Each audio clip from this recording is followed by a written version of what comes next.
Hi, Donna Blevins here, your poker mindset coach, and I'd like to share a really interesting hand with you. And I am the short stack at the table. I am Mind Shift. Yes, I was thrilled to be able to get that particular username.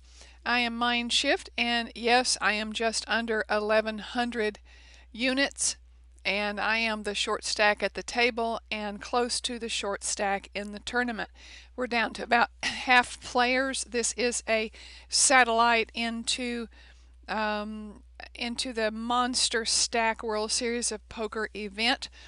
Very affordable buy-in, just over $100, and the top 3 players get $5,000, and that's really a good value. At this particular instance, there were under 200 players start. So we're about halfway through. I'm short stacked, as I said, one of the short stacks. And what am I going to do in this particular situation? Based on, you're going, well, has this just leaked away? No, it's not leaked away. I've had 6 internet connections over the past 2.5 hours. I lost a significant hand because the connection was lost right when I was playing the hand. When I got the nut full house on the river, I bet, lost the connection, and when I finally got back, I had what I left with when I bet. So I was fractured. That was really a part of my game, but this is a particularly important hand because I want to tell you where we are. We're at the 150, 300 blinds, and yes, that means I am just a little over 3 times the big blind, just under 4 times the big blind. So I am really mega short stacked. That is for sure. So what am I going to do? Well, let me tell you my read on these particular players. People say you don't have the ability to do poker tails on online poker. Yes, you do.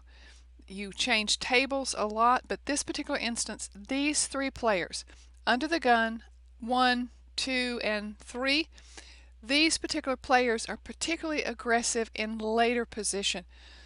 My take on them is that if they fold, I'm going to push all in regardless of what I have, period. Regardless of my cards, I'm going to push all in because my read on these 3 players, the button, the cutoff, and the hijack, my read on those 3 players is that if I push all in, regardless of the fact that I've only got about 1/6 of his, the one right to my left, of his stack, 1/7 of his stack, 1/9 of his stack, they're probably going to be gone. Now, what's the probability that the small blind's going to call?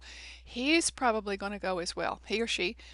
Now, my biggest concern is that the big blind is more than like, if all of these other players go away and I push in, if the big blind has anything at all that looks like a hand, he'll probably call. If he has gork, crappy cards, it's got to be little ugly no-suitor cards, he's going to go away. So my take is, in this particular situation, as long as the under the gun 1, 2, and 3 are gone, I'm going to push all in. So let's see what I have. Okay, Jack 9, just a hand, just cards. So what am I going to do with it? I've already said, regardless of what the cards are, I'm going to push all in. As long as these 3 players fold. Under the gun 1 folded. Let's see about that one. Under the gun 2 folded. Under the gun 3 folded. I'm going to push all in. Let's see my take on the 3 players after me. Hijack's gone. Cutoff's gone. Button's gone. How about the small blind? Okay, big blind, let's see. You got to have really super cards if you call. He's got really super cards. Let's see what he's got.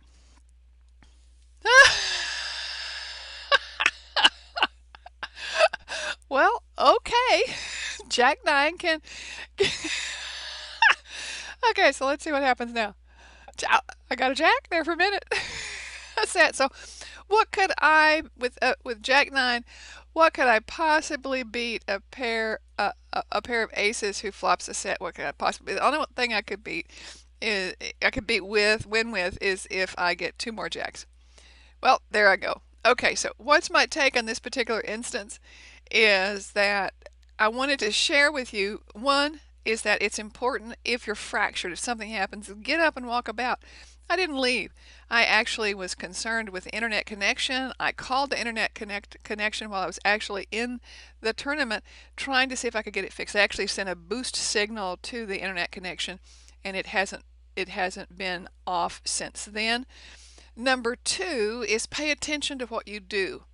And you can make a conclusion. You can read players based on what they're doing as long as you pay attention to what they're doing. And number three, it's all about mind shifting. And frankly, I got distracted. I wasn't as mindful of shifting into my energy spot, my calm place. So I want to share with you that, yeah, it happens to me too. I sometimes am fractured, but the most important thing is that I forgive myself for doing it. And I want to share with you that when you lose a hand like this, and yes, it was an investment, but when you win a hand like this, you really got to laugh about it. And I want you to leave laughing about it um, because that will help your game. Bye for now. This is Donna Blevins, your poker mindset coach. And remember, if you can't raise, don't call. Take care. Bye now.